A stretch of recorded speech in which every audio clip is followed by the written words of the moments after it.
scusate, se mi trovassimo, ma mi trovo, me ne fotte a me, non dicessero. Ma non ci capite, finisce una fatica. Ogni cliente lo vede, a fine settimana. Per esempio, il cliente che dice, scusate, ho Filippo, la precedente è cosa, sto a vita, sto un po' in crisi.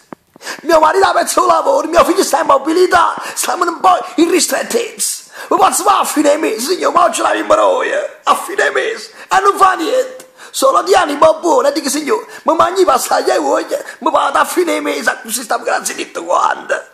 Ma la stessa settimana che ti fa? Che ti fa? Vai in campo a Facebook, e che ti trova? Che si fanno i fotografi che stanno mangiando i gamberoni imperiali.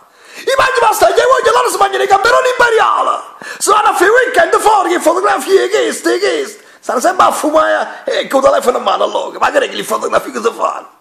E allora, vero, sì, ci sta crisi, vero, ma solo perché qua a me,